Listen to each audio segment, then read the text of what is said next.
right? So I want you to feel free, engage, ask as many questions as you want, and also feel free to make any comments. For our online audience, we are available on Facebook as well as on YouTube, so please feel free to pose any questions that you might have. Ladies and gentlemen, unfortunately, let me not say unfortunately, né? There's just a few technical glitches that we are trying to fix. There's still setup going on, so please feel free to engage amongst yourselves. This is a networking space, so feel free to talk to one another, exchange numbers, exchange details, because you don't know where you're going to meet again in the future. So we will probably start in the next 5 minutes, but please feel free to engage with one another. Thank you so much.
Switch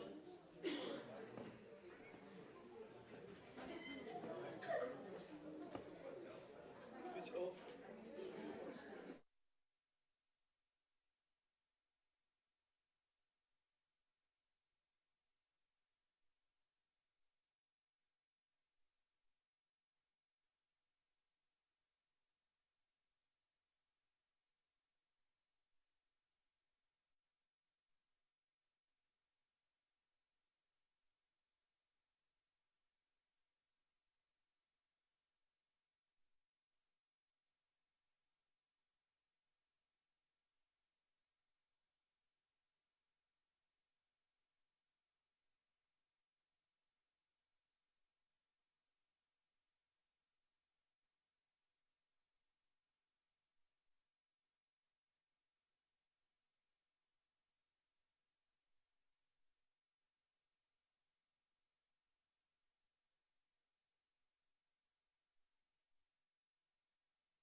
It's me again. Once again, let me introduce myself and say, Kamalam Guvu Yobong Andotana, and I'll be your program facilitator, program director, and facilitator for tonight's discussion. Let me start off by saying thank you so much to our partner, the CANRAD Adenauer Stiftung, and good afternoon, Ms. Nancy Msibi, who comes from the CANRAD Adenauer Stiftung. Let's give her a round of applause, please. Thank you so much. It's a pleasure to have you in our midst. I'd also like to greet, in his absence, Professor Bekim Gomezulu, the Director of the Center for the Advancement of Non-Racialism and Democracy. I know he's watching online, so let's also give him a round of applause, please. So without wasting any time, ladies and gentlemen, I'd just like to say we are about to begin our session this afternoon, and the person who's going to be doing the opening and welcoming of the session is none other than my line manager, Mr. Sonabo Stierman. Can you please give him a round of applause?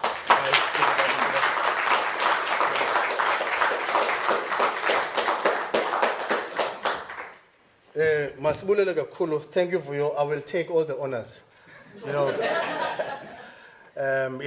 It really feels nice when you are being addressed as someone else's authorities or a boss or a line manager. So thank you for that acknowledgement.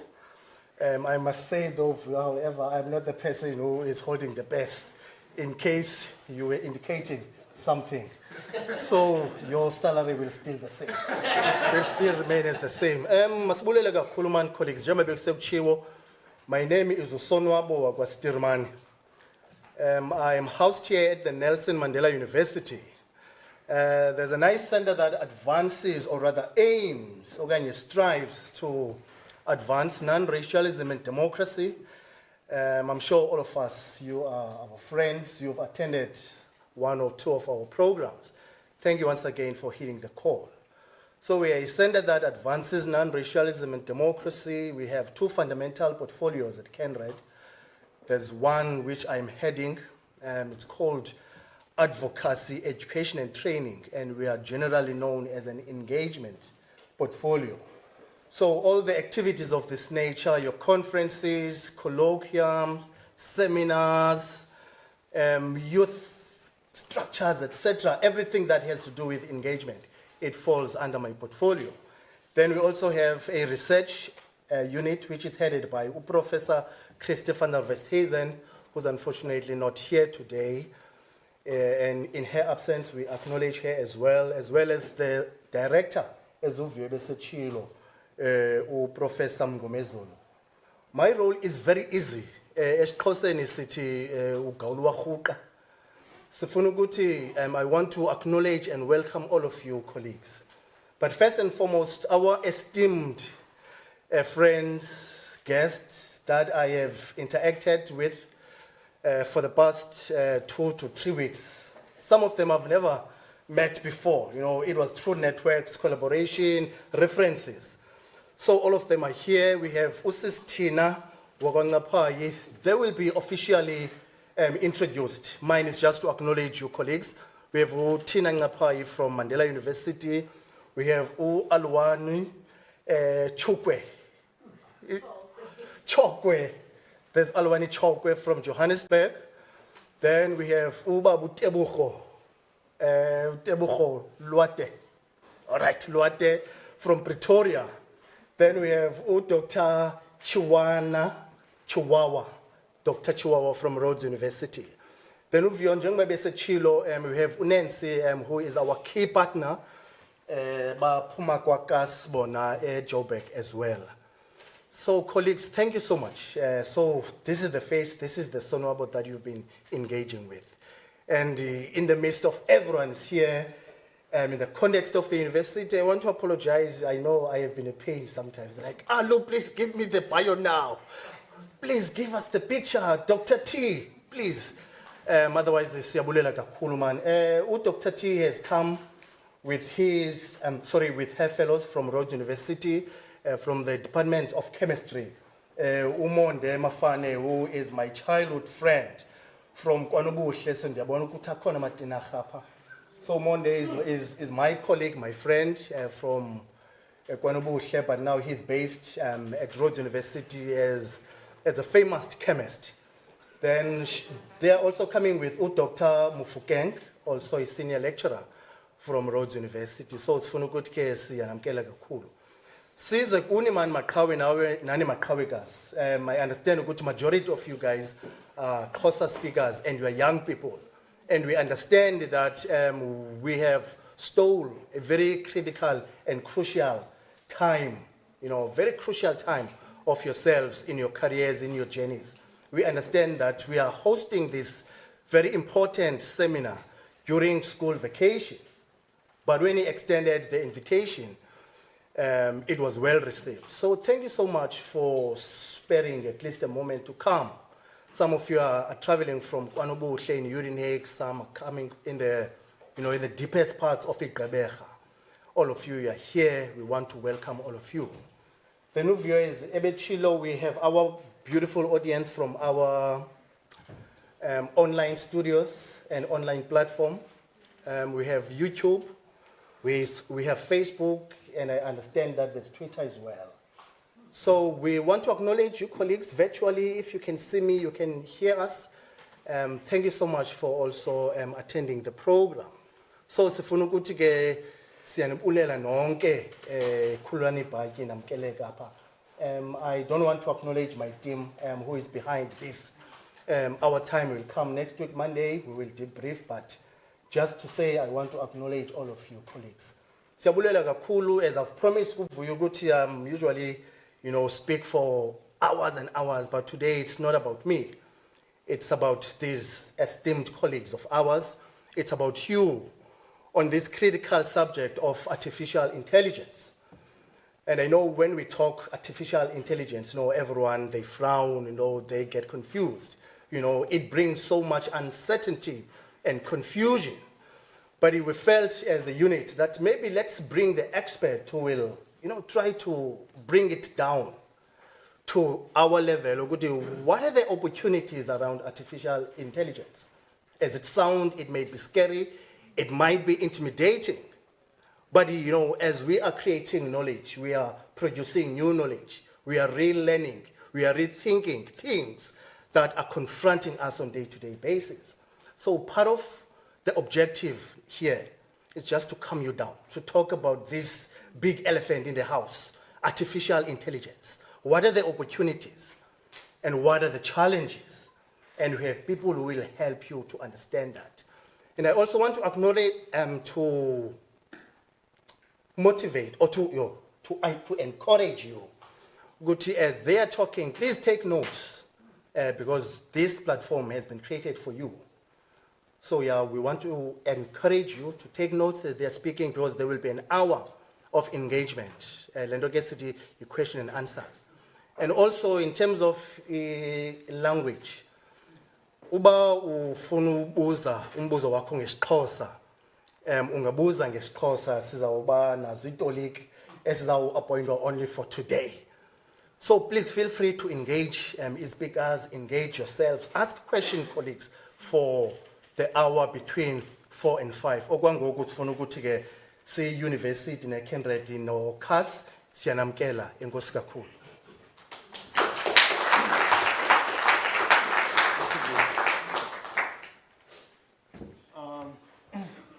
No, manbulele kakhulu, Mr. Stearman, for giving us the opening and the welcoming and why we are here today. Ladies and gentlemen, as you might know, we are headed into the 4th Industrial Revolution. And colleagues and comrades might ask, but you're saying that there's a 4th Industrial Revolution. What was the first? What was the second? And what was the third?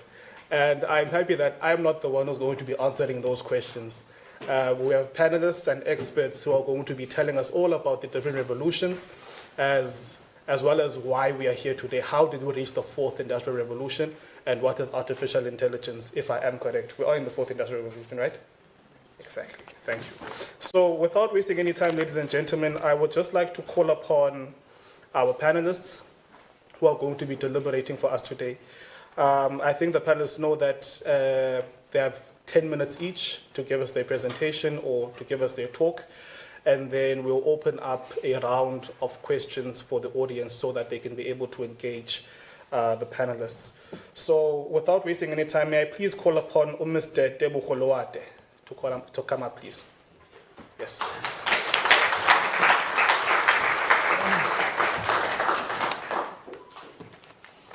Can I also call upon Ms. Tina Ngapai to come up to the stage, please?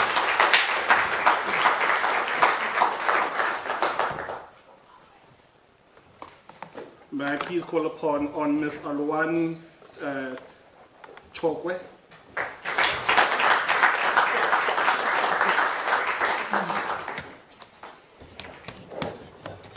And I'd like to call upon Dr. Tenda Muzimu Chihuahua.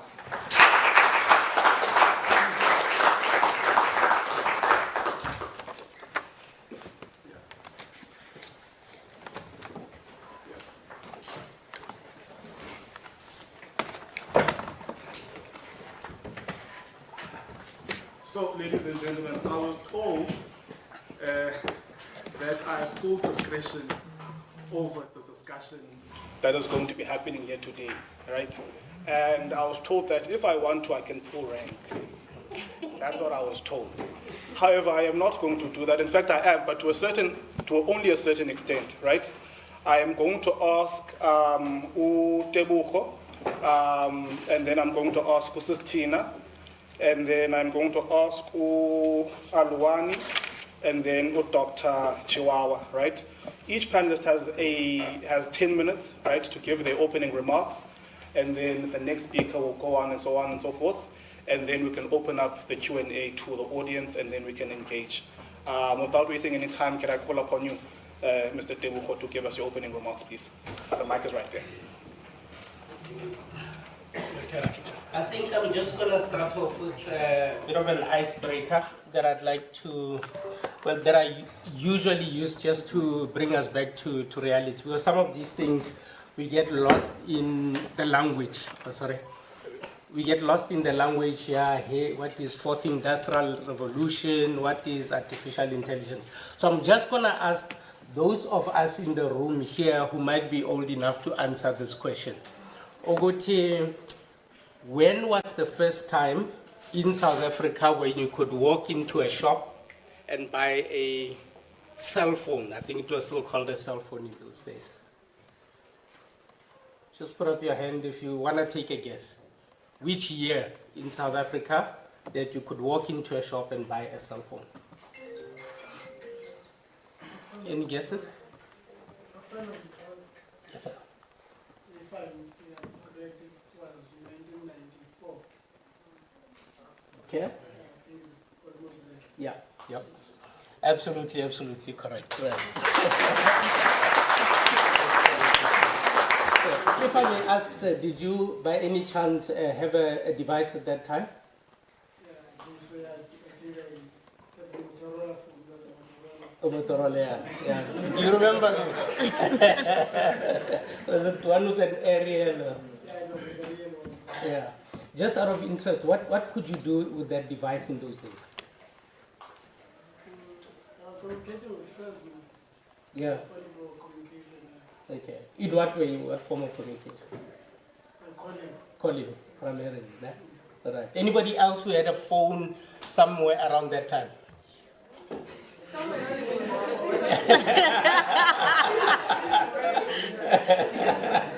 Sisfui? Nothing? Okay. When did you get your first cell phone? Do you remember maybe?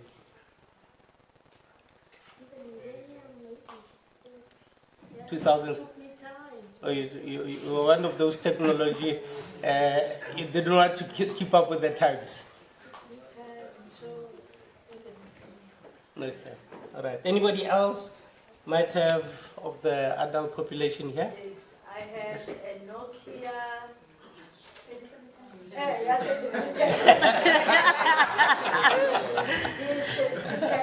It was like an Apple at the time. Yeah. Yeah, I could make calls, I could make messages. Okay.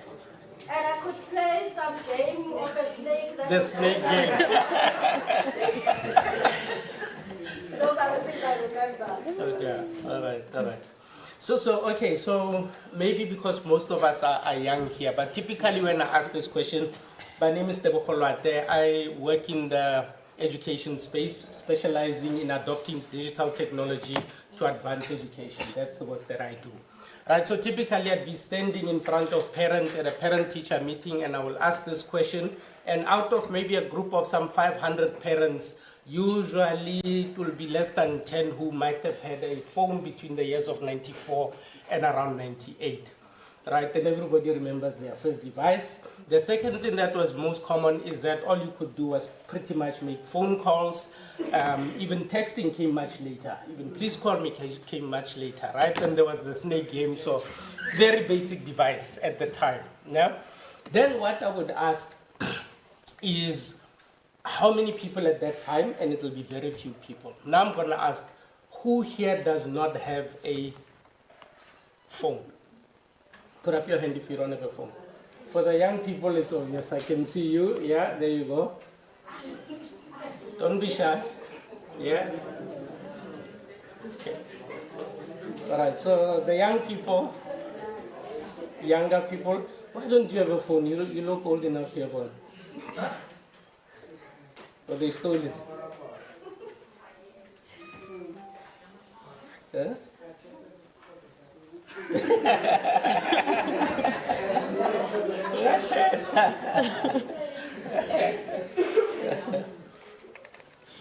Okay, let me ask the question now. We've heard that in those days all you could do with this device was really call and play 1 or 2 games. No? These days, what can you do with one of these? A lot like? What content?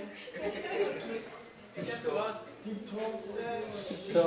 research, last one. Yes. Banking, emails. Nah? Okay, so we can do a lot more. This is from 1994 to where we are now, 2024. How many years is that? My maths is not good. It's 30. Is it 30 years? So in the space of 30 years, this thing could only make calls. Right now, it can do just about anything that any powerful computer these days. In fact, we are told that a standard smartphone device today is, I stand to be corrected, but I think it's as much as 10 times more powerful than the computer that was on board the rocket ship that took the first man to the moon. Did you get that? That's how powerful these devices are these days. All right, so the reason I do the work I do is that we've got to get beyond the mentality I don't have. The challenge is that at home, Ekaya, we don't have a computer. You've just proven, right? In every household, there's at least 1 or 2. The research shows that, in fact. The official stats show that up to 98% of households in South Africa have some kind of basic smartphone. Right. So we've got the computing devices. So why I bring up this discussion, guys, is it's not about what AI is. Just as much as who can tell me how the internet works. Be brave enough, one of you must know. Internet? Yeah. With 2 networks. True? 2 networks. Okay, in a way that the youngsters can understand. Oh, it's more community. We are communicator then. What are the ways? Let me put it that way. Yeah, like Amazon, the way of flowing now, but this time around now, it's more like you imagining it flowing in the air, but you don't see it, you cannot touch it. Then that's how it is. Then you cannot feel it. Okay. But you can sense it, and then it can be transformed for you to see. Okay. That's how it works. All right. Thank you so much, sir. I hope it's done. Okay, so can we agree from the things that most of you have said here, email, research, TikTok, content, people are recording and getting followers, the people who are making money from these things, right? Just by having a following for doing a silly dance, you now can make a different way of making a living. Nah? So the question then becomes to say, just the same way as we might not understand the technical details of how the internet works, is it as important for us to understand how AI works, or is it important for us to understand how do we take advantage of it to make our lives better? So I would like to maybe put it there, Mr. Facilitator, as the opening remarks from my side. Thank you, Tebo. Give him a round of applause. Tina, over to you. Good afternoon, everyone. Most of us, we are familiar with AI. If I may ask a question as an opening remark, copied from the first speaker, what comes to mind when we talk about AI, except for ChatGPT? Robot. Thank you. Anyone else? Yes. Virtual reality. Thank you. The last person. Okay. Thank you so much. You are both correct. The AI, it's not only ChatGPT. We have robots, as they say. We have the national language translator and others. It's got challenges it's got opportunities as well. So one of the challenges is that some people, when we talk about the AI, they think that it's going to take our work. It's not necessarily going to take our work, but it makes the work easier, and it makes it makes you to be able to do the work quicker, faster, and efficient. But the challenges now is that it's a question that I want all of us to think about. As South Africa, do we have the capacity to have the infrastructure that enables us to be able to use the AI like your first world countries and other countries? My name is Tina Mwapai. I'm from the Nelson Mandela University. Thank you.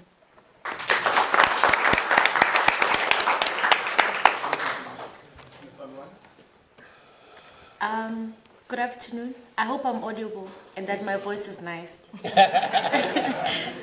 My name is Aluwane Chokwe, and I come from the National Youth ICT Council. We have made a bold statement to say we want to make South Africa a global source of tech talent. So the very same way when we think about technology and say China is leading, we want South Africa to also play that role, to say when anyone in the world thinks about technology, they say, oh, actually, Africa and South Africa in particular are also pioneering in that role. And this is because we have played a spectator role in the epochs of all industrial revolutions, so much that there are some parts of Africa whereby they're still within the second industrial revolution, whereby there hasn't been much technological advancements. But we are also faced with another factor of South Africa being called, this is by the World Bank, by the World Bank, we are the most economically unequal society in the world.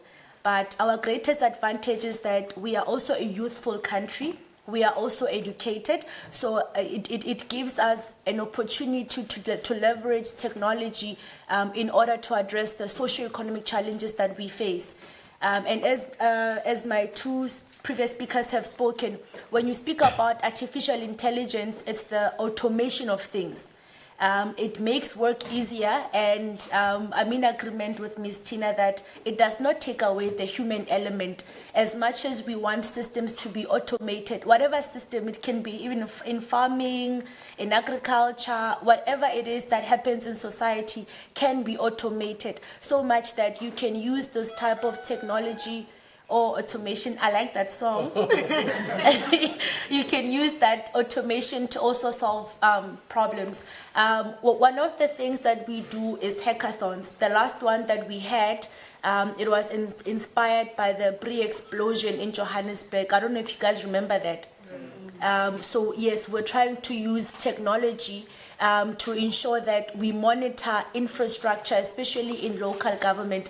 I think local government is the nerve center of service delivery. So if it doesn't work, nothing will work.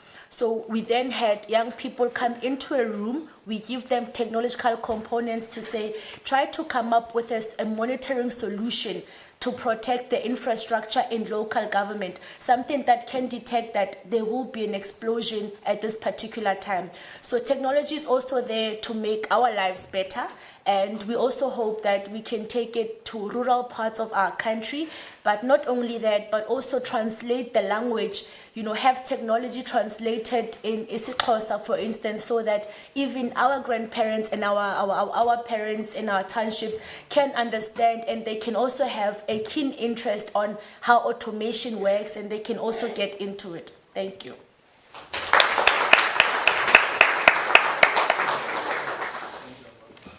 Hello everyone, my name is Dendam Zimuchiwawa. I'm from University of Rhodes University, they prefer it that way. I'm a chemist in the Department of Chemistry. I'm a chemist by research. I am in the Department of Chemistry. I am the deputy head of that department. And my research is on finding drugs that are active against non-communicable diseases. This is drugs that work against cancer, diabetes, such diseases. And recently, I went on a conference in China 3 weeks ago. So, to my surprise, I'm telling you the truth. The first thing that happened to me when I arrived in China, my cell phone was not working. It was working, it was on, but in China, none of the Google, whatever, all those things work. But what impressed me the most about the Chinese life is that everything is automated in China. Basically, all from the moment you land into the airport, I mean, the taxi that you take, everything is automated. Paying, they no longer use paper money. They've moved to digital money. You just scan to pay. You cannot get a taxi. You can't just walk into a taxi and say, oh, taxi, take me to point B. No, there's an app that you need to use for that. So everything is so highly high-tech there, even in terms of the research that they were doing in terms of cancer. When I arrived, I felt embarrassed to present the work that I had brought to present. Because everything is so high-tech. So in the sense that even in terms of chemistry, they are producing things that artificial intelligence machines that can do all the chemical work that used to be done by human beings. So we are moving into an era of artificial intelligence, and there's nothing we can do about it. What we can to prevent that from happening, but what we can do is to adapt to that new reality. And as my esteemed colleagues have said, the greatest fear about artificial intelligence is that there will be job replacement.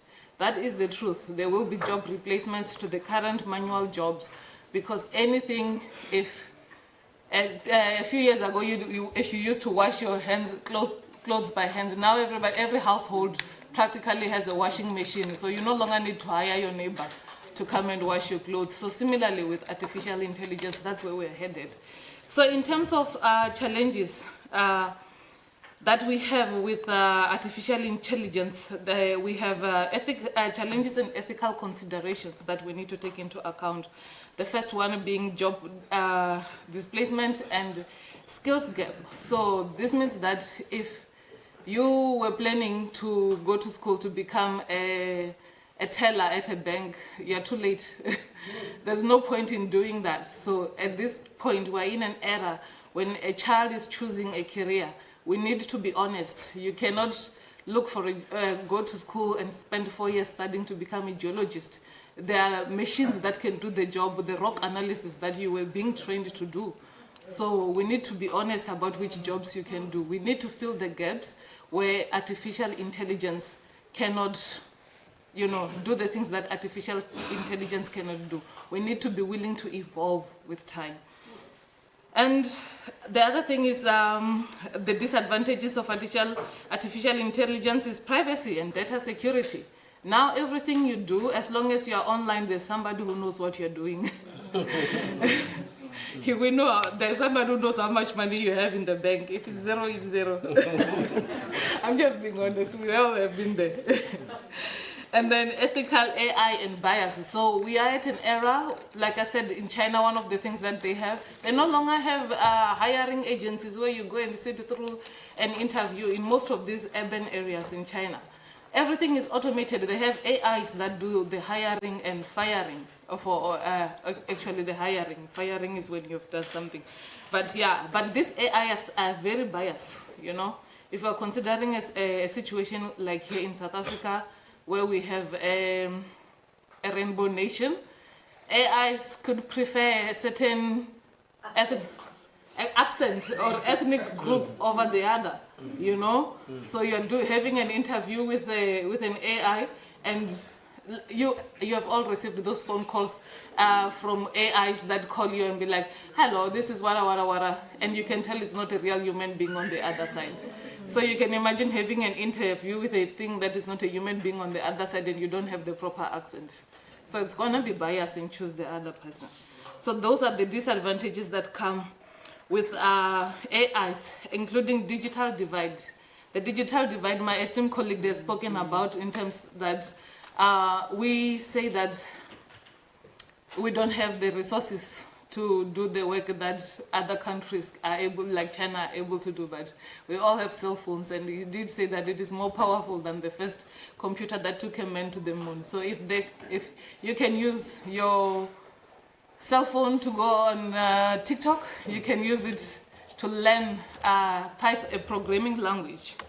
I'm just going to go through the advantages very quickly. So in terms of how can people now get involved, educational upskilling. I mean, like I said, you cannot be doing a job that, I mean, be honest with yourself. Don't do a job that an AI can do. I mean, even in medicine now, doctors, in terms of surgery, they've developed new robots that can go into the human being and extract what needs to be extracted without having a doctor physically cut into a human being and take out.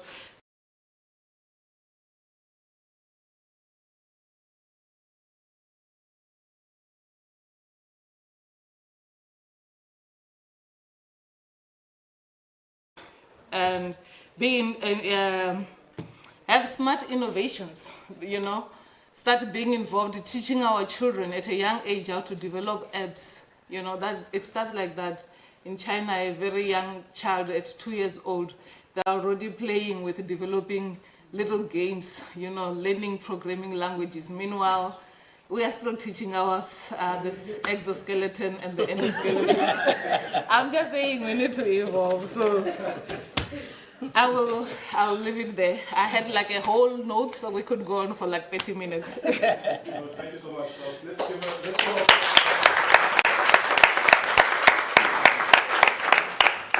Thank you. So before I kickstart the conversation and hand it over to the audience, there's just two questions which I was able to find online. And the first question was posed to Sistina and Ubudebuko. And the question was, South Africa is an unequal society. How can AI help to alleviate this? So that was posed to Utina, Udebuko. And then the second question then becomes is, it's based on the African continent. The African continent seems to be behind from the rest of the world. What does this mean for Africa in total and its population if we are moving in the trajectory of AI?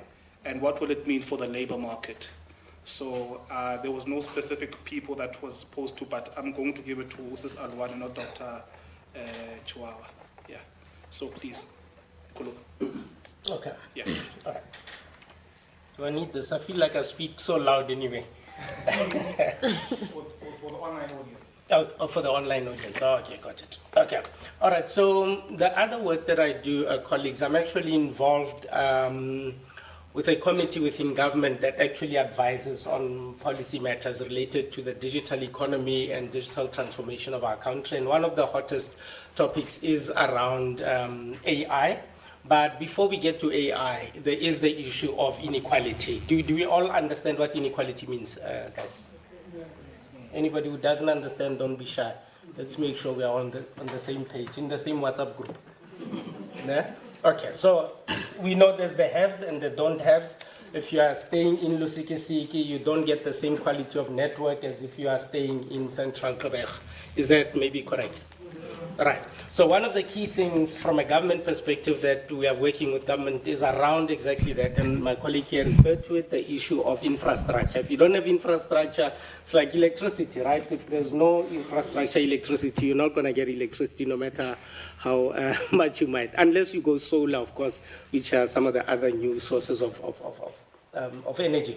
But the point being that at a very basic level, the responsibility of government is to ensure that we've got high-speed connectivity in all areas of our country. They call it the universal access obligation that government has, right? And so they work with various companies to ensure various networks to ensure that infrastructure does go to Lusikisiki, right? So that we start with just leveling the infrastructure and therefore access to those services, all right? So the inequality gap starts with that digital divide. Then we get to the next level to say, okay, now that people have got the infrastructure, they've got the fancy devices, do they know how to use the fancy devices, right? So now you sit with the issue of a digital skills gap that needs to be addressed, because those that have more resources or access to education in digital, as my colleague was talking about, the basics of coding, there are kids in private schools that learn that from very young, whereas in Lusikisiki there isn't even a computer that you can be taught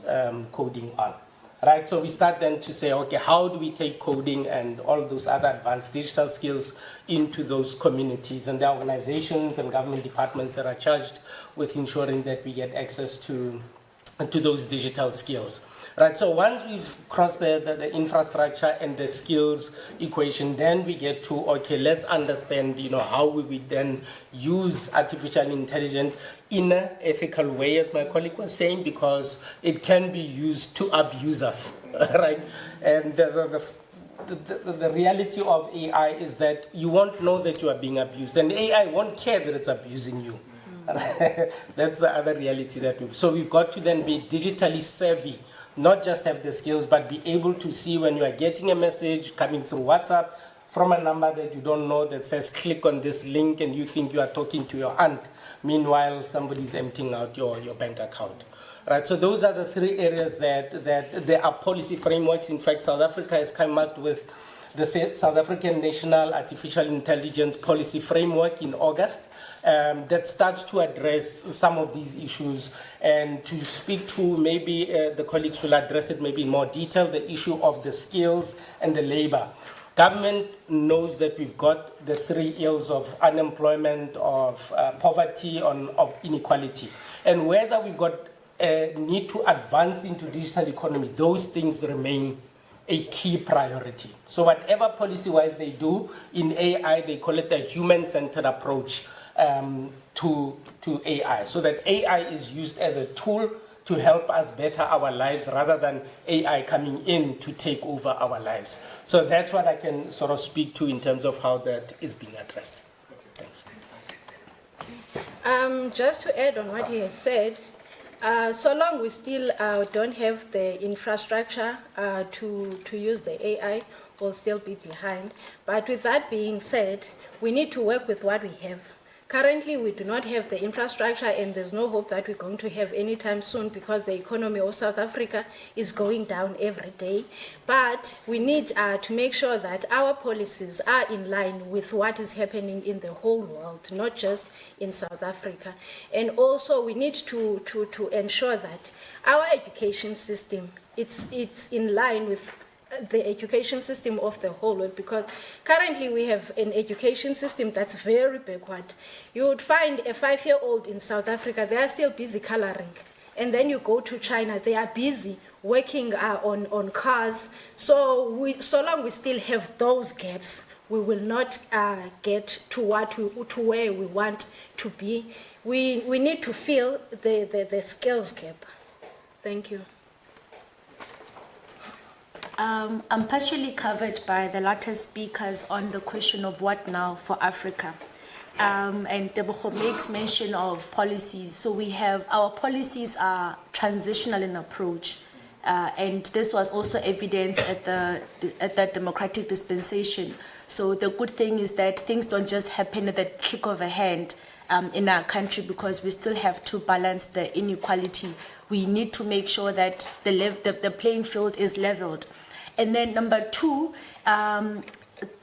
just before the new government was put in place, the National Department of Basic Education amended the school's curriculum from grade R to grade 9 to include coding and robotics.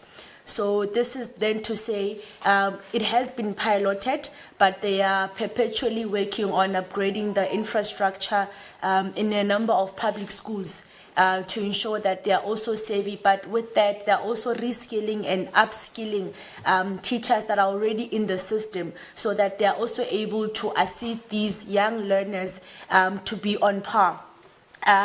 There are also so many disparities that we can speak about, whereby we experienced during COVID, where children in private schools would continue with their educational activities when children in Lusikisiki, for instance, or in Bochum did not have access to technological means or even know how to use a computer for that matter, and could not therefore participate in educational activities.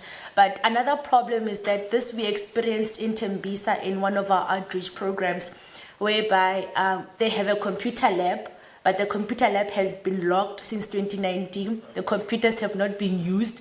The key is with the principal. The principal is afraid that the learners are going to break these computers. So we still have those challenges. However, with the upskilling and the reskilling, we will be able to level the playing field. But what we can also do, we can lobby other universities. What the University of Johannesburg has introduced is free short courses on artificial intelligence.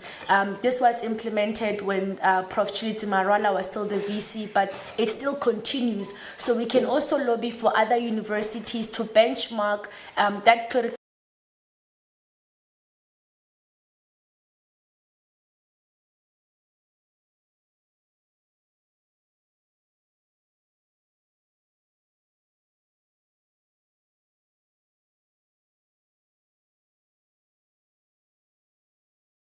I had made notes here. There's the Google Career Certificates. So you can just go on Google and type Google Career Certificates. You'll see a number of their offerings that speak to AI and the fourth industrial revolution. We also have the ALX Africa. They also offer short courses. This is free of charge. You just need data, and others are on the LinkedIn Learning. So you can just type LinkedIn Learning on your search bar, and they're going to give you a number of programs that they have. There's UX design, there's programming, there's Python, but it's also free of charge, and they also sort of prepare you for the future of work. They prepare you to be able to analyze data in a manner that the markets would require. But I think importantly is that we have transitional policies, so we will be able to level the playing field and to ensure that we bring everyone else along. Thank you. Thank you. In terms of the job market, when I think of it, it brings me back to what I was saying earlier, that you need to fill in the gaps. I mean, we've passed a point where we do what you love, but make sure you are filling in the gaps. You can't just study for a job that is just going to waste your time for the rest of your life. You'll have a geology degree, but you'll find yourself. I say this with love. I have a friend who has an honors degree in geology, but she's a soldier because she couldn't find a job, and that's where we are. But what do we do in the current situation as we stand? Like, everybody has a cell phone, you know. Try in America, if you want a job at Google, anywhere in Silicon Valley, if you hack into their computers, they give you a job. They don't arrest you, they give you a job. But I don't think we'll be there yet very soon. But you can start with developing something small, like an app, you know. At a young age, these things you can download on Google Play. If you have a cell phone, you can download the Python programs and start learning with just hello Google, hello world. Start coding, start teaching young children how to code. If you learn one word a day of Python, by the end of the year you should be able to write a program. You know, just be relevant. Okay. No, thank you so much. No, please, a round of applause for our panelists. Ladies and gentlemen, we've reached the point where I'm going to open up a round for Q&A. Mrs. Chiloge, kwasekhala ngesathi bana kusekhaya apha kulana ibhaki. Xa ufuna uthetha isiXhosa, thetha isiXhosa. If ufuna ukhumsha, kuba kukhila sizokumazi. So I'm going to open up a round of Q&A. Please feel free. Don't all jump up at once. Any questions? Yes, that's number one. So just think of any challenges or opportunities that you might have on your mind and you'd like to pose it to the panelists. Yeah. Hi, everybody. My name is Atsumile Bashe. I'm all the way from UTNIG. The question I do have is the fact that we always pay attention to just AI being a threat to jobs and everything, but have we ever looked at how dangerous AI actually is? Because if you actually kind of look at it, there's also a way too developed AI whereby they're starting to make AI in a way of how the human brain actually is. So we're basically making AI human, but AI doesn't have emotions though. So if you give AI a question whereby you have to choose between keeping human or keeping a system that is basically rare, AI would definitely choose the system that is rare. So do we actually see the threat that AI poses not just to the job market, but to us as an existence? Yeah. That was a wonderful question. Anyone else? And you're posing that to all 4 panelists, correct? Okay, sure.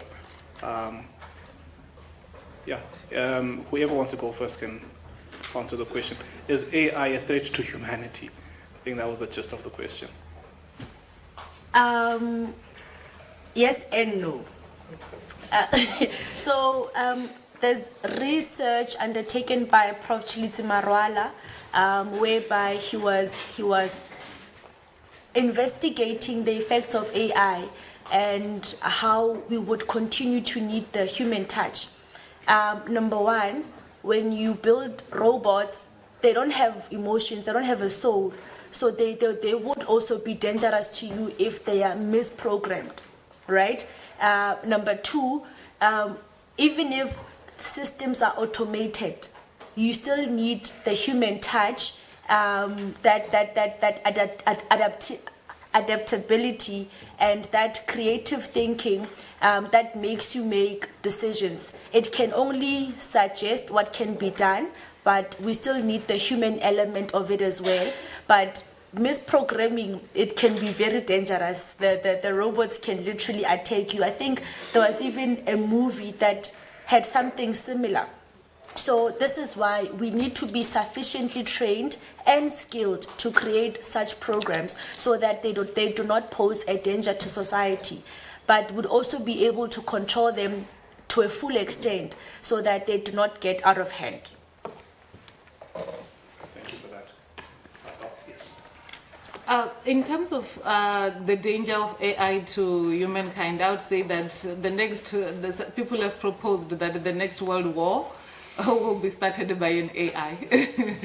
I mean, artificial intelligent, a computer that decides, oh, it's better to bomb Africa, and then Africa will decide to respond in a way. So, in a sense, I think the best way to combat this, if it's going to be a digital war, I mean, we as human beings need to be skilled enough. I know recently they've been, actually it's now becoming better and better. They've developed a quantum computer. This computer is so fast that even a human brain cannot keep up with it. So such a computer, if it hacks NASA or if it hacks any bank and decides to release all the money, by the time we catch up and try to code to cancel the program, everything is all gone by then. So it does, in a sense, pose a threat, but as long as we are prepared for it, you know, there's nothing that we cannot undo if we have the skills. Yeah, it is a tricky one, and I think it's for us to actually understand the context of. I think what Dr. Chua was saying and my colleague was saying is that with any computer program, right? If you've got an app on your phone, somebody wrote that app, and that app has got a code that tells it how to behave in any given context, right? So a banking app can't do what another type of app does. It does banking. That's what it was written to do. The problem we have with artificial intelligence is that it covers wide amount of data all over the internet, and it learns by itself. So it teaches itself over and over, such that the person who might have written it to do one thing, by the following day it has learned so much more that it can do so much more if you tell it to do so much more. So there is a big debate between, you know, even the founders of some of the leading artificial intelligence large language models, as they call them, to say, you know, what are the real threats to humanity? And I've listened to a couple of podcasts where the guys, they're scared themselves. The guys that have developed this technology themselves are worried, right?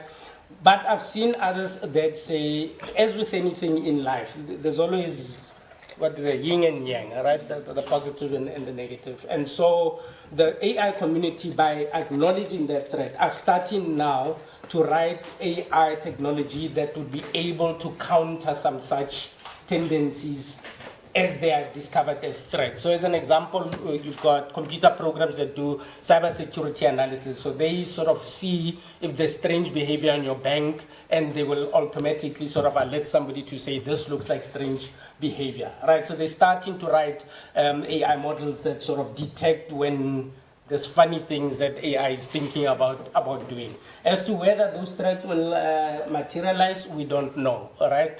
But it is, to be honest, to answer the question, that there is some concerns around that. And hence why Dr. Chua was talking about ethical AI, to say, you know, we need to develop this in an ethical way, being aware of the many threats that it possibly poses in the future. Justin. Okay, just one comment. With any technological advancement, there's always pros and cons. Remember the time we did not have cell phones, and then when cell phones were introduced, there was a time when Samsung used to explode to an extent that it was recalled, but there were developments to make sure that any Samsung phone is safe. So also with AI, there are pros and cons, and there are a risk. There are other AIs that are working on mitigating those risks. For example, you have Claude.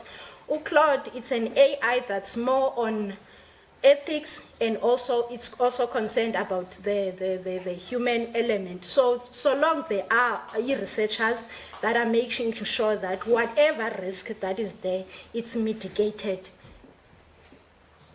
Okay. So I think that coincides with one of the questions that we had online, because they were asking, and they were posing it to you, Tina. They were asking, what is the role of government in advancing artificial intelligence? At the same time, how does it see that, how does the government see to it that AI does not oppress the citizens? And I think you've just touched on that right now. Alwani, there was a question posed to you saying that young people are unemployed, right? And so much space is being taken up by robots. How do we recenter youth employment against the growing job losses in South Africa? So I think one reality is that as much as there are technological advancements, machines are not perfect, they break. So we still need people who are going to program these machines. We still need people who would maintain these machines.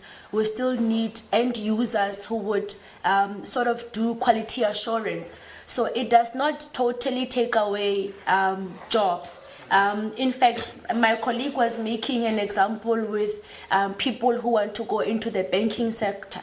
I know that with FNB, they had a transitional period whereby they were phasing away tellers, something to that equivalent. But with that phasing away, they took a program of reskilling and upskilling their existing employees so that they can at least be on the other side of end user maintenance, programming. So it does not take away fully the element of jobs. And of course, we are worried about the rate of unemployment. This is why we were actually, we went out to say we congratulate the South African government for introducing robotics and coding. It would allow young people to participate in the digital economy. It's going to allow them to create technological solutions to the problems that they face in society. I was making an example about that pre-explosion. But another example that we had was with the KZN, where they had a lot of truck accidents. Right? So we also got into a room in a hackathon to try to come up with solutions, either a technological component or a system that also monitors the roads and the speed that these trucks will be traveling at, so that we can reduce the amount of accidents that happen. So there are so many things that can be looked into, and obviously it's going to be a gradual process, because people have to be taught how to make these components and how these components can communicate with systems. But it does not take away the employability of young people. But I also made, and I think I was giving examples of the short courses that also assist in preparing those who are unemployed to also work for these tech companies. I know that tech companies don't need a degree in something. As long as you partake in the short course, some are 6 months, some are 6 weeks, you are able to then participate proactively in the job markets. Thank you. Yeah, Doc. So there was a question for you, and this person was asking, first of all, they welcome and they thank you for your experience in China. And then they asked, Lana, as a young black female, do you feel welcome and included in the field of science, particularly seeing that it is a male-dominated field? So I'm not sure how AI fits into that, but I think that's for your own personal opinion. I like the question though. Nice to get out of topic and then come back to topic.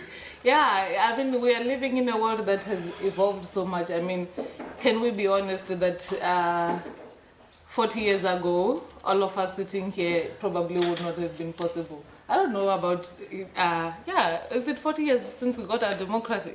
40 years.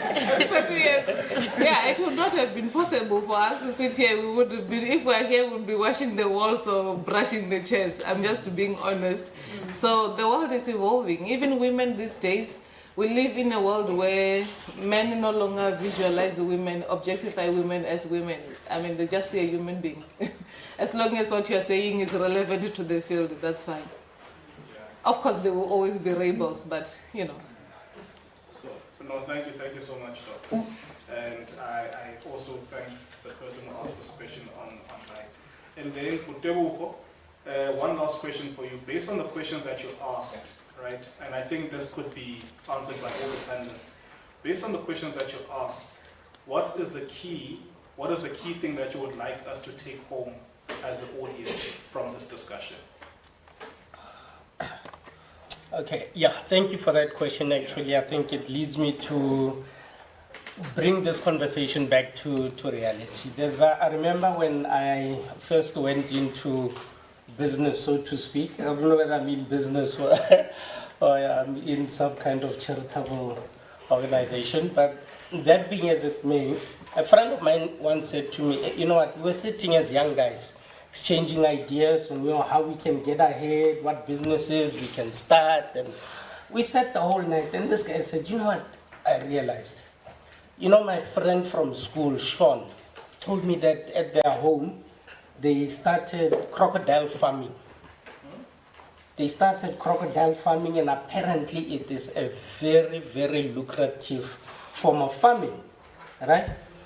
And he says, you see, that's the problem with us maybe as Africans is, first of all, you are scared of crocodiles, but now you hear that this one, Ushon, started crocodile farming.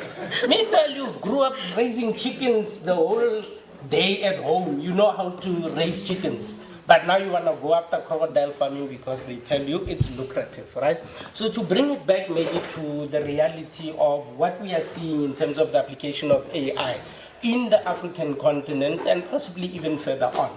We know what the big issues are in South Africa. It's education, it is health, right? Primarily, those are two, if you leave out the others of social justice and all. If we just look at those two biggest sectors, where the biggest issue we have, and that's why I'm in the education space, because it's a big problem to solve, right? So what we've done, I don't know, have you got WhatsApp? Who does not have WhatsApp here? You've got WhatsApp. I'd like you to take down a number. I'm going to give you a WhatsApp number. I'd like you to save it, please. Just to bring it back to reality, guys. 060 014 7110. You got it? 060 014 7110. All right? I'd like you to chat to that number. My organization is called VELE. VELE stands for Virtual Educator-Led Learning Experiences. So as I mentioned when I started, we wanted to find digital tools that we can use in the education space to level the playing field. All right? So this was talking about the fact that when COVID hit, public schools, KAS, had to shut down, private schools continued. All right? We're one of the organizations that the Department of Basic Education called into action to provide remote digital support and access to continued learning for learners. So from 2020, we started running on a model of providing extra tutorial lessons online to learners. Now that's something that any one of us here can pick a subject that you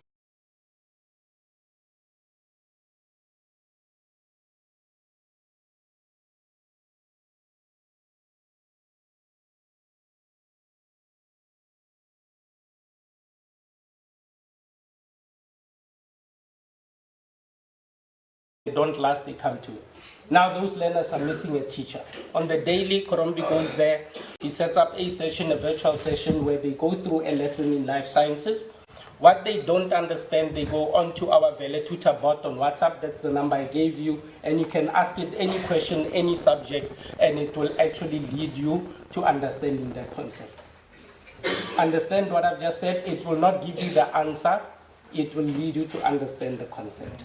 Right. It uses what we call a Socratic method of responding to a learner. So it will ask you for examples and so on. Why is that important? Is because the reason that we started this project was looking at a lot of us here who our parents work in mining, so they work away from home. We grow up with Ugogo. You are stuck in the middle of the night. You don't understand meiosis. Nobody at home is there to help you. Who do you call? Right? So we wanted to create a platform where you could have access to tutorial support. Initially, before the advent or before AI got to where it is, as of late last year when we launched this platform, is that we were relying on human tutors. So we just had lots of tutors that sit in Telegram support groups. You get on there, you are stuck, you post a picture, this is my question, please help me. Right. And we've employed now close on over 800 through this project, youngsters that are able to support their communities just utilizing these tools. So you don't need to be great at life sciences, you just need to be able to guide a learner on how to ask the questions and to guide them on how to use the content, right? We're expanding it into other areas where we have a teaching assistant, one that can do even a lesson planning. It can do a pre-assessment for you. You want to test yourself, you're writing an exam tomorrow. Please, Vele Tutor, can you help me understand this concept and test me, and it will test you on your knowledge. We're developing one for career guidance and so on. But so I'm bringing it back to reality to say the tools are there, and you can try it for yourself. If you want to start a community project, providing extra lessons, the tools are there. So those are some of the basic things where we can leverage the technology and take it to the community and help the community utilizing the technology. Thank you, sir. No, that's brilliant. Thank you so much. A round of applause, please. Before I go on to Tina, are there any other questions maybe that the audience might have? Oh, wonderful. Okay, so it's 1, 2, 1, 2. Yeah, Tina, just before the audience asks, I'm basically repeating the same question that I posed to Dewoko. What is the key thing that you'd want the audience to take home from this discussion?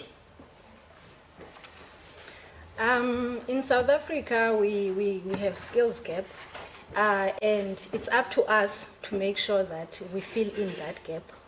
We all have smartphones. We need to use them in a way that they benefit us. For example, we know how to use Google, but some of us, we don't know how to use it effectively.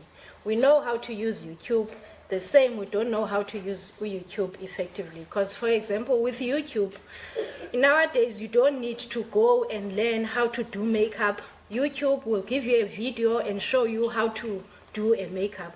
So we must use those engines effectively, because currently what we have, it's AI tools that are developed in other countries. And the unfortunate part about those AI tools is that they have been programmed for those countries. And when you use them, for example, in South Africa, they are not programmed for South Africa. For example, we have these electronic cars. Those electronic cars, they have been programmed for countries where you will find robots that are working, where there's not potholes. So if you are using that car in South Africa, it will not swerve when there's a pothole. So we must use what we have and use it effectively. We must teach ourselves the skill that we need. Thank you. Thank you, Tina. Yeah, over to you, Tina. It's not actually a direct question, but it's just more like a comment. Because, for instance, what is normally happening in South Africa throughout the years, we always have this hype of new careers that are coming in. Like now, there's this hype about artificial intelligence. It's just as we move along to also check, because, for instance, what happens if you look at farming, now people have moved along in terms of coming up with these new, more chemical, for instance, when it comes to farming, people have moved with these chemical fertilizers. But now, most of the people, they have lost their things looking at these new technologies that are coming in terms of farming. But later on, when you find out we have moved with the world, then the world now wants the things that we used to have. Like, for instance, in my case, on my extra time, I do plant. But people, they want to buy more of my spinach because I'm not using those chemicals. Because people, they will call it now organic things. And unfortunately, in Africa, what is normally happening, the first world, they always do those things to us. They lead us astray. Then later on, they take what we have, and then we end up not having anything.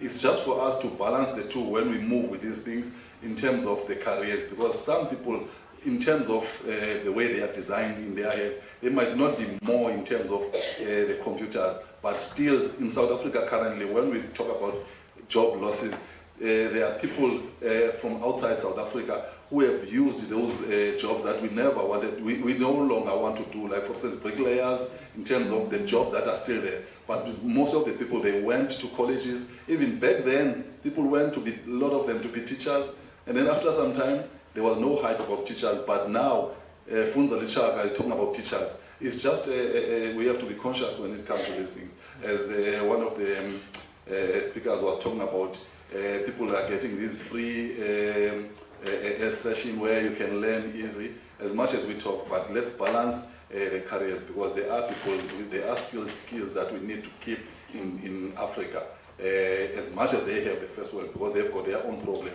In China, when you talk about land, unfortunately, they don't have much land as we have. Thank you.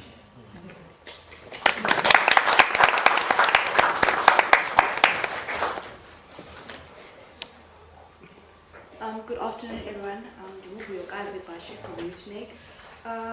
My question is, first of all, one of the reasons why I'm here today is because I wanted to see what I could personally gain from this whole talk, because I have a degree in BA Media and Communications. I graduated from NMU in the year 2021, and I've been unemployed ever since. I am currently even considering of changing my career line to something such as maybe project management, something that's in demand. Project management, I even considered doing something in logistics and specifically EIT. I did not do maths, I did not do engineering, so one of the things that have grabbed my interest are the short courses that Usisa spoke about, the Google Career Certificate, the ALX Africa, and the LinkedIn Learning programs. So it's one of the things that I've always personally felt like it kind of sounded like me, because I didn't do maths and engineering, all those subjects. So it's something that's really grabbed my attention. And also my question would be, do you think South Africa will ever catch up to the rest of the world? Because we are talking about huge gaps that we have in our country. Because like you said, economically, we are quite poor. We are behind South Africa or states from different countries. The first time I heard that South Africa is a developing country, I was in grade 4, that was 2008, and we are still saying the same things years later. So it's quite concerning that will we ever catch up to the rest of the world? Are we filling those gaps that Sis Tina has been speaking about, that we need to fill, that they are there? Will we ever fill them in? Are we doing whatever can be done efficiently and properly?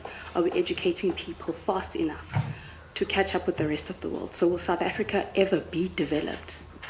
Thank you. Alwan? For South Africa. Sure. That was very extensive, but I'm also glad that you've been listening properly and taking notes. Number one, for you to do these short courses on those links that you've written down, you don't need to have a maths pass. just you being yourself. In fact, a qualification is not even a requirement for you to do that. And you are better positioned actually as a person that did media studies and communications, because once you have versed yourself with these things, you are then also in a position of becoming an opinion maker, right? You're going to be an opinion maker by profession, but this also makes you stand out. And there are also remote jobs that you can do.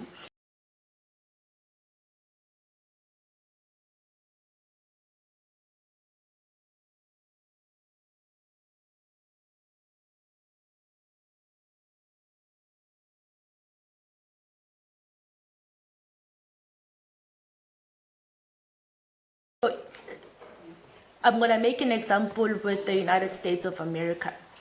Number one, they don't have online banking. Number two, they get shocked to see that we actually have banks in malls. So there are also some parts of their countries where they are not totally advanced, right? And yes, I believe that we are going to level the playing field. I think the introduction of this robotics and coding for the syllabuses of grade R to grade 9 is also going to bring in a new crop of critical thinkers who are technologically savvy and advanced. But because obviously we need to be cognizant of our demographics. And for us to take everyone with it, it may take us a bit longer, but we will eventually get there, right? And this is why it is also our individual responsibilities, now that we have this education, now that we've learned about these technological advancements, we also take them back to our communities to teach them about what these advancements are. And it's going to be better and easier when you do it, because you are now communicating with your people in a language that they understand. The very same way we are able to teach our parents WhatsApp and whatever advancements that we learn, we also need to take back, so that at least people get to be on the playing field on a much quicker basis. But I think the one thing that we'll probably have a conversation with Mr. Sonaba about is also introducing this short AI courses within the university, so that you guys can learn them. I think that's something we can engage UJ to assist you guys with, so that when you are better equipped, at least it's something that you can do in your free time, in between classes. When you have time for TikTok, you'll have time for that. So it's something that you can definitely do. But after you get your certification, you also take it back to your communities. You also take it back to your cousins. They can also enroll, because it's going to be free courses. And it's going to be easier that you are already in the university system. You understand better how the system works. So it's going to be easier for you to teach them how to enroll and the other things that come with it. So I think definitely we will level the playing field. We are going to be a better generation. I think another issue that stifles our development is that we are a democratic country that also absorbs the problems of other countries, especially on the African continent, right? So if we have an education budget that says we need to build so much infrastructure for so many learners that are here in this country, the following year you have 50,000 more learners that are not advocated for. This is why you find there being disparities in our education systems, because I'm going to make an example with Gauteng. I think Gauteng and its public schools are also leading with smart classes, smart classrooms. But if a smart classroom can only accommodate 40 learners, and in a particular grade we have 200 learners, there are then some sacrifices that you need to make. So it means now we need to budget better, we need to plan better, we need to be more proactive as well. And I think, look, government should do better. And it's good that there's also that 4IR Presidential Commission that's also advising on such matters, and also these policies that Debocha has spoken about that speak to how we will roll it out in our country. But I think when we work together, but we should also try to encourage stakeholders within the sector to assist government. We need to assist our government in ensuring that all these things are implemented, in ensuring that there's investment in infrastructure, and the organizations that are able to also donate financially to ensure that we have digital infrastructure. We need to encourage that. Thank you. Thank you. A round of applause, please. Come to you straight after I come from Dr. Chihuahua. Doc, there was a question here, pretty much the same question that was posed to Aluwani. Is South Africa ever going to become a developed nation? And then there was also an online question based off your trip from China. The question is, are the Chinese helping us in the context of artificial intelligence? Yeah. What was the first one? Are we ever going to be a developed nation? We have the potential. We have the potential to become a developed nation. If we ever, whether we become or not become a developed nation, I think it will also rely mostly on the fact that South Africa is a politically governed society. So the policies that are made in parliament affect all of us. So I really, at some point, it really depends on our politicians. If they want us to succeed, they will provide the resources. And is China helping us in the context of AI? China is so independent. I don't know if they're willing to help anybody. If they help us, they will help us the same way America is helping us with Twitter, with Facebook, with TikTok. You will not believe the amount of billions that this poor country that we call poor is sending to the US every single month, or even in a day. You're purchasing things, everything, because we don't have our own artificial, intelligence. We rely on American entertainment. Our money is being controlled in America, everything. So if China decides to help us, it will help us in the same way. We need to help ourselves. We can't rely on anybody. No, 100% agree. Tina, I saw that your hand was up. Okay, I was going to answer the question that was asked, will South Africa be able to catch up with other countries? But Udok has answered it very well to say that there is an opportunity. If I may make an example, at some stage in my life, I was once an auditor. And when I was an auditor, you were required that you finish your CA qualification. And if you do not complete your CA qualification, you are kicked out by the system. And unfortunately, I did not finish my CA qualification. I was one of the people who were kicked out by the system. Now, in New Zealand, has a very high demand of South African auditors. And one would ask him or herself that, what has changed from the time I was auditing and the time that, and the current time, because I also applied for that job in New Zealand and I was successful, but I did not take it. So when you look at the time, because it was in 2015, that's when I was an auditor, but to New Zealand, that qualification that I did, that experience that I gained, it's still relevant in 2024.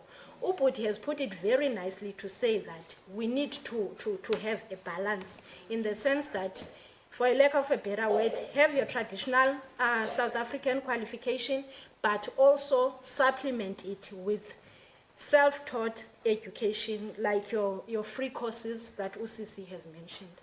Thank you. All right. No, thank you so much. Another round of applause, please.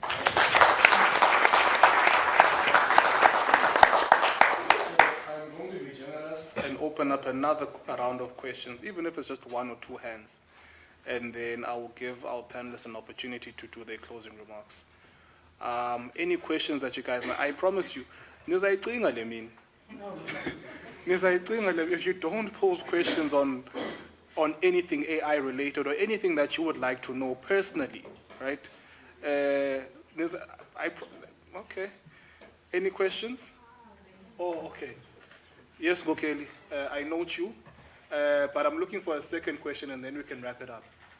Just a second question, please. Anyone, ask anything.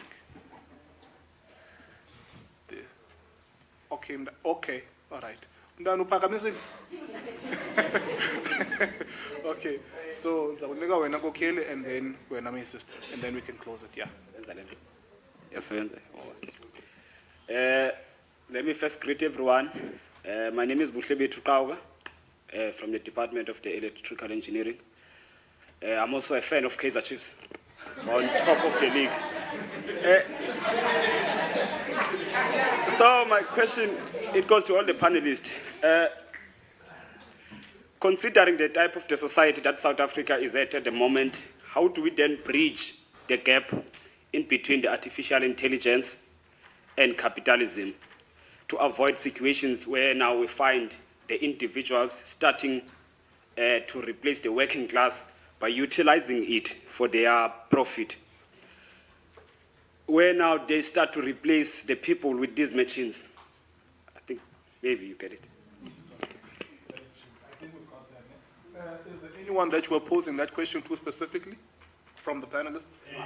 Okay, so, and then this one? Yes. Hi again.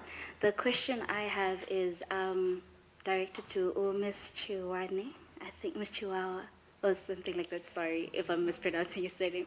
But you did mention something about basically the main solution that was given is that people need to start learning coding and you need to start teaching your children these things, right?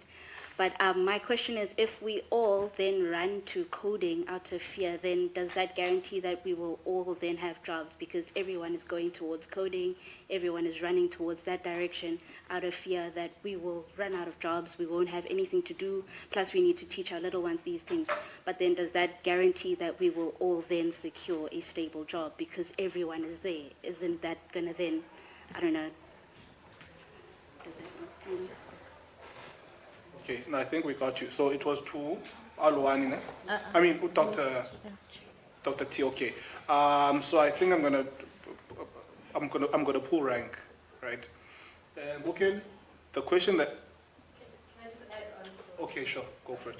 So you said that we must run. So we'll let the mic listen. Oh, sorry. So you said we must run towards coding. We must learn how to code. But my question is that, is it necessary per se? Because now that AI is able to code for itself as well. Yeah. So I am going to let anyone who wants to take that first question from Ngokelu over there to take it, the disparity between capital, AI, and so on and so forth. So that's open field for anyone to answer. And then Dr. T can also just give us an input based on the questions that have been posed. And then after all of that is done, I will ask the panelists to give us a 2-minute closing remark, and then we can call upon Mrs. Nancy to give us a closing remarks as well. So yeah, Dr. T, should I start with you? Yeah. Okay, good. Okay, I will start with the first one. Will jobs not run out because we are all now coding? So if we're speaking in that sense, coding is like a language. It's like if we say to have a job at ShopRite, you need to speak English. But then English does not only help you at ShopRite. I'm just saying, you know, you can be a nurse, but you need to be able to communicate with a national language to somebody. So coding can be applicable in almost everything these days because everything is going digital, you know. So there will never be, let's say, you cannot say that you wasted your time learning a programming language. You can always use it for something. So, and the second one, is it necessary to learn to code? Because even ChatGPT is coding better than human beings. It codes better than me. Sometimes when I'm too lazy to write a code, because I'm a computational chemist, I just ask ChatGPT. I won't lie. I say, ChatGPT, write a code for me that calculates whether these two graphs are, you know, providing the same data, and it writes a perfect code than me. So we are in that world. So what I can say, it comes back to what Ubuntu was saying earlier, that you don't really need to know how something works, the same way you don't know how the internet works. But as long as you know how to use it to your advantage. So even if you don't know how to code, it's fine, as long as you know how to use these AIs to your advantage. Would you also like to take maybe a hit at that question of capitalism? Or should I give it to the other panelists? Give it to the other panelists. I think on that issue, this is why we have government systems in place that would also do your monitoring and evaluation. In fact, for every business that operates in our country, there are laws. There are laws that says so many people can be foreign nationals, so many people must be this age. But the challenge has always been that government has not been doing enough to monitor if the systems have been put in place. So with the issue of capitalism, look, I think we have a progressive government that should do better in monitoring and putting mechanisms in place. So it would not totally take away the workforce. And another thing, we have labor unions that would literally put this country at a standstill if that were to happen. Perhaps then when we have leveled the playing field, then government can relax. But as Deboche had said earlier on, in their planning, government is also cognizant of the triple challenges that we face of unemployment, inequality, and poverty. So we can never be at a position, at least for now, of allowing the companies that come operate in our country to run fully on automated systems. We still need the human capital, and for them to operate, yes, we will provide tax incentives, but a part of that would be you are employing South Africans or the people in this country, and your systems are not fully automated. Thank you. Next. To answer the question of...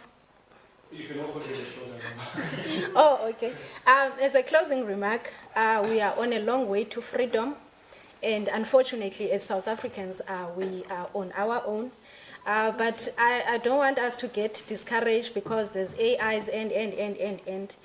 Recently, I have learned that there are countries where the temperatures are not very good, they're very low, to an extent that they take their solar panels to South Africa so that they can absorb the heat of the sun, just the natural resource, and then take it back to their countries. So with that being said, we have TikTok, we have ETV games that are very educational, take advantage of such education. We also have scholarships in other countries because, for example, I have learned that next year I'll be doing my MBA. There are scholarships that are are granted in other countries where I can do my MBA in South Africa and also in another country so that I can be able to have an advantage where an opportunity, a job opportunity has presented itself, whether in other countries or also in South Africa.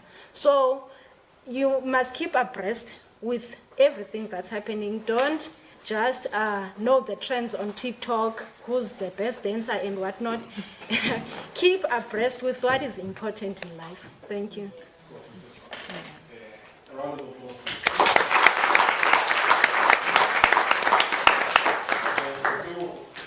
That question and your closing remarks. All right, let me try it.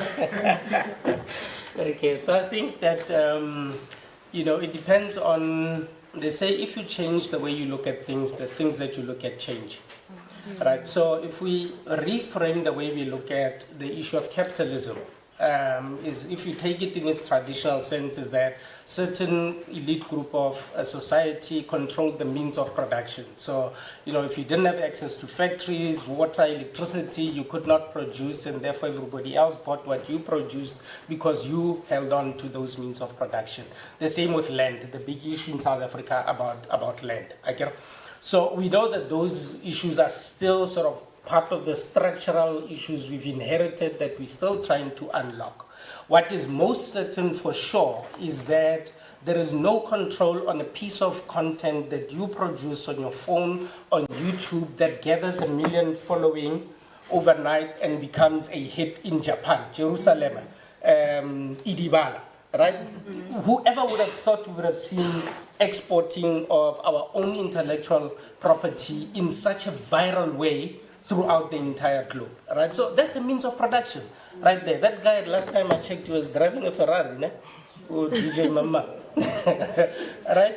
So I come back to the issue of, if we start with the mentality of scarcity, to say capitalism is keeping resources away from us, that's why we are not advancing, then you will remain in that economy. Then you should be oppressed because you're not willing to think. And coming to what Gutmonde was saying is about Africa's solutions to Africa's problems, right? It's not technology for the sake of technology. It's, for example, how can I leverage the wealth of information, now including intelligence that processes that information, to tell me how I can become a better organic farmer. Do you know how tough it is, guys, to run a poultry farm? I've learned to read those little things, they die, those hatchlings, highest mortality rates. So somebody tells you start a poultry farm because they're killing it in poultry. I gave the example of crocodile farming. Chicken farming, poultry farming is not any much easier. But how do we then leverage these resources to become better organic farmers so that you're supplying the same Woolworths that's selling the spinach that Gutmonde produces, because now it's organic and now they charge 2 times more because they don't know it comes out of Winterfell, nor do they care, right? This democratizes, the technology democratizes access to those opportunities. As our colleagues have said, it levels the playing field. We just need to change our mindset. Last remark on that, the question of developing versus will we ever be developed. There are 2 considerations there. Is that it's been now researched that the biggest asset that Africa as a continent has is our youth. Every other part of the world has got an aging population, and we've got a youthful population. So where, for example, we look at the issue of youth unemployment as a problem, instead of looking at as the resources in community that can be leveraged to start making a difference in those communities. With our project, we've got youngsters that are employed on the Social Employment Fund. That's a presidential youth employment initiative, right? I'm sure you know about the education assistants. There's like 300,000 of them that get hired to go and help in their schools. Now the question becomes, a person is an education assistant, they're not a qualified teacher, what role do they play? Do you need a qualified teacher, or do you need access to quality education that somebody can help facilitate? Sure. Right? Yeah. Vast resources that we run away from Lusikisiki, come to Joburg, then Siswami, you're sitting there in the flat, you're frustrated with your degrees, but you left the opportunity right there, Lusikisiki, where the need is the biggest. Right. That's my closing remarks and my stab at that question.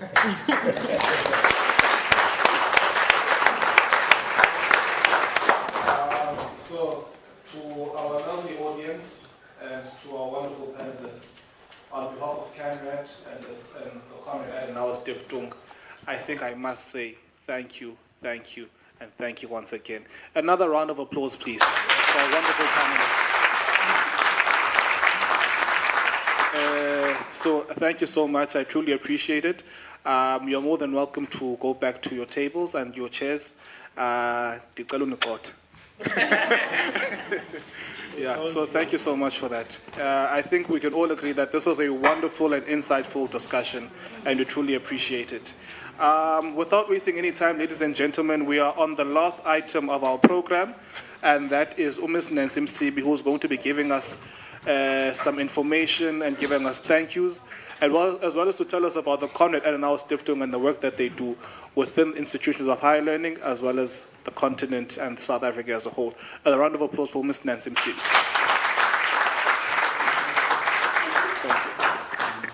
Good evening, ladies and gentlemen. I must say this was very informative. Can we just give our panelists a last round of applause, please?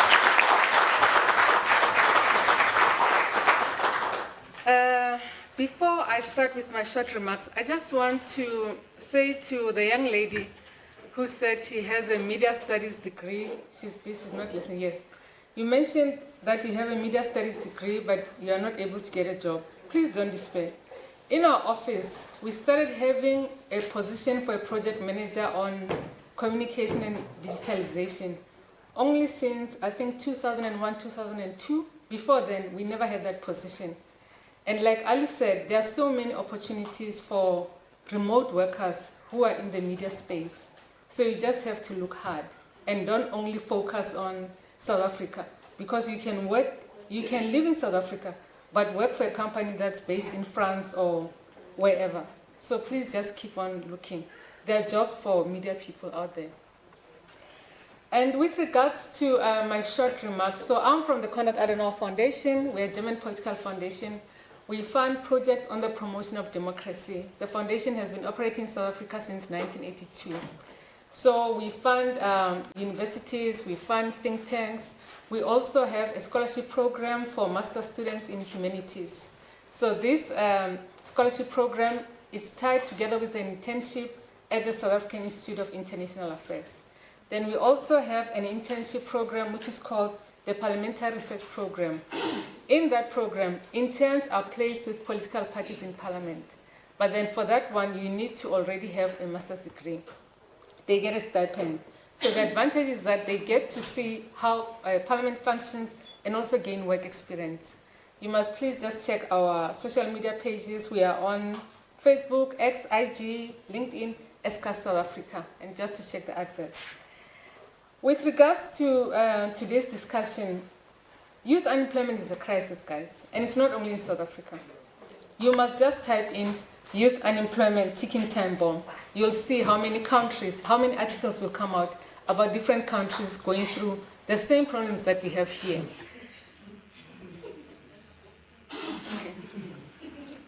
According to Stats SA, we had a 45.5% unemployment rate among young individuals, in contrast to the national average of 32.9% in the first quarter of 2024. So it means that young people are the ones who are mostly affected with regards to unemployment. And why is that? Because they don't have experience, okay? And I think one must just look at where you can lend your skills. Even if you volunteer without getting a stipend, just so that you can get some kind of experience. Because I know other young people just say, but then I'm not going to work for free. But you'll never know. You might just volunteer, then somebody then recognizes your skills and your talent and your work ethic, then they offer you a job. So you need to look for volunteer opportunities while you're still studying. And I mean, even though they say that we have so many young people staying at home who don't have jobs, but you mustn't despair. You guys are digital natives, unlike my peers. So you know how to use technology, you understand technology. But what I realize is that it seems that our young people spend more time on TikTok again, instead of, like things like YouTube and LinkedIn. You have a better chance of getting a job on LinkedIn or being recognized by a recruiter on LinkedIn than on TikTok. So I think while you're busy using your phone, doom scrolling, can you also just choose where you spend your time on your smartphones? Like, Alu mentioned, there are so many, free AI courses. Just go and check them out. You never know. Maybe you can complete that course, then somebody can recognize you. You might find a company that's looking for that skill. But I think most importantly, guys, as we are here, go out and share the information you learned with the other people at home, your family members, your colleagues. It won't help us if we leave, this room and not go out and share the information. I just want to thank Professor Mgomezulu in his absence for his visionary leadership of CANRAD, Sonabo and the team for organizing this dialogue. And then most importantly, I would like to thank our panelists. I also learned a lot from what you guys shared, for your time and your knowledge. Then I also want to thank you guys for being here on a Friday afternoon. Most of your peers are out there living their good lives, but you chose to be here. Thank you very much.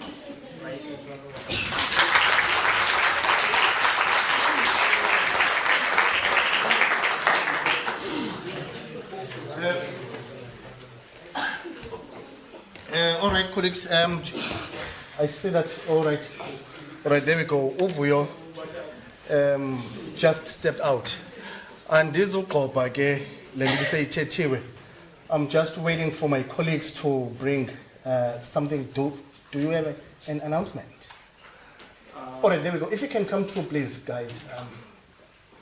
All right. Thank you so much once again, colleagues. I'm not sure how many of you guys, thank you. I was highly intrigued when the panelist was talking. Then there were a number of interesting things that were said, including free courses online on LinkedIn. So I'm not sure how many of you have taken that seriously. Or maybe let me say, please do engage. I think it was Alu who mentioned that. We have Tina. Tina is our local lecturer in the financial department as well as a scholar on AI. So there's Nancy. Nancy was also mentioning other opportunities as well. Ubutebucho is a guru of IT and artificial intelligence. And then we have Udok from chemistry at Rhodes University. They will hand out other pamphlets as well. But I want to challenge you guys. Please engage Abo Alu. Alu is a spokesperson of a national ICT council. So all these opportunities are there. She knows. She mentioned free courses at VETS. So please do engage Alu. I know majority of you are coming from UNINEC, abanye basuka pegqeberha. Please do take note of those opportunities. Having said that, we will also be handing out these certificates. I'm saying this in the context of these certificates. Those who have participated in our elections program, if you remember, some of you were elections observers. So those are the opportunities. So we'll be handing out these certificates. But it does not end here with these. So I want to challenge you. Next time I engage you, my fellow constituencies, you must say, Brastiri, at least I have something from LinkedIn now. So these are the starters. So Sebulela Gakulu, from this collaboration, 50 young people were kind of semi-employed to observe elections. And that is a lifetime skill that you guys have obtained, and we'll be handing out these 50 certificates to you today. And then to our fellow panelists, load shedding, is it back? Or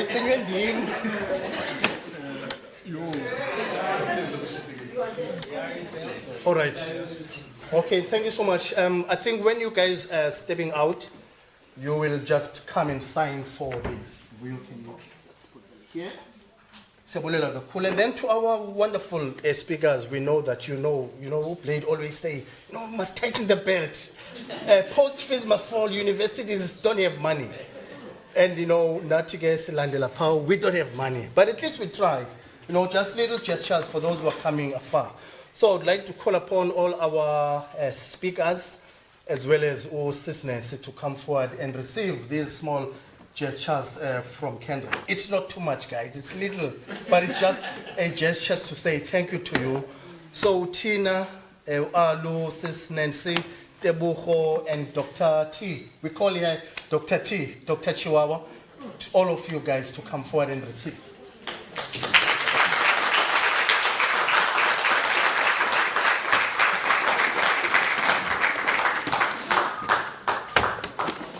And then also to our esteemed facilitator to please come forward as well. I think we can do this quickly. I think all of us, we can just take the gift. I don't think we can do just one, right? Yeah, it's okay, but All right. Beautiful. Thank you so much. Vuyo. And Vuyo, you are great once more. I think I should remove this chair.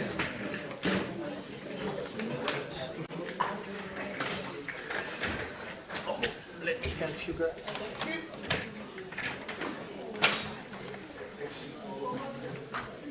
I think because I'm giftless for now, I think I will allow you guys to.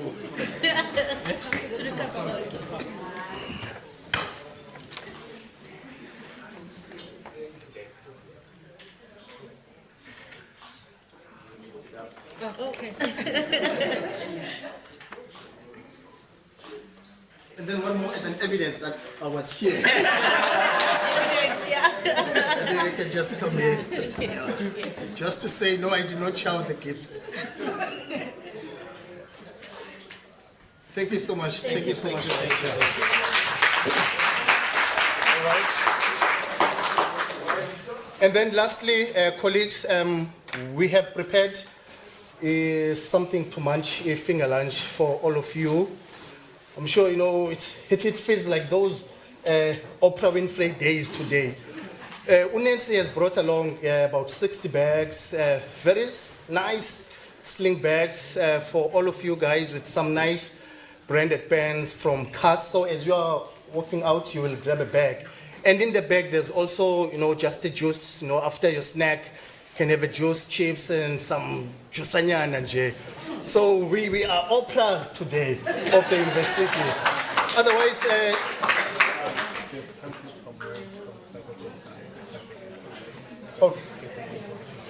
all right. Okay, beautiful. And then there's also, I'm told, I don't know if you guys want to do this yourself, just for a minute, or you want us to make an announcement. As I've said, that we have a nice colleagues delegation from Rhodes University, Department of Chemistry, and they have their pamphlets as well, and they would like to encourage you.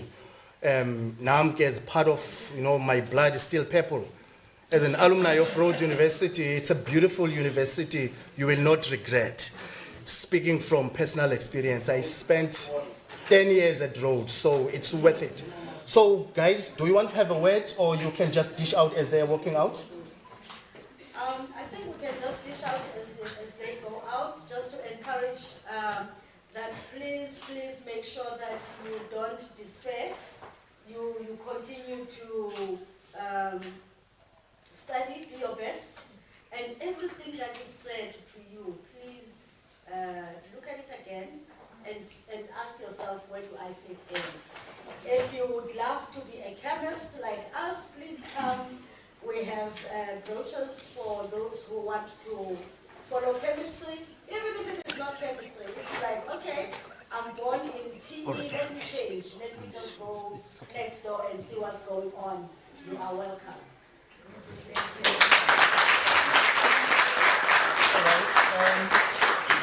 All right, I think Sabulela colleagues, those who will be traveling in the taxis, please, we pray for you guys. We know it's Friday. So may the mercies and blessings be upon you. So we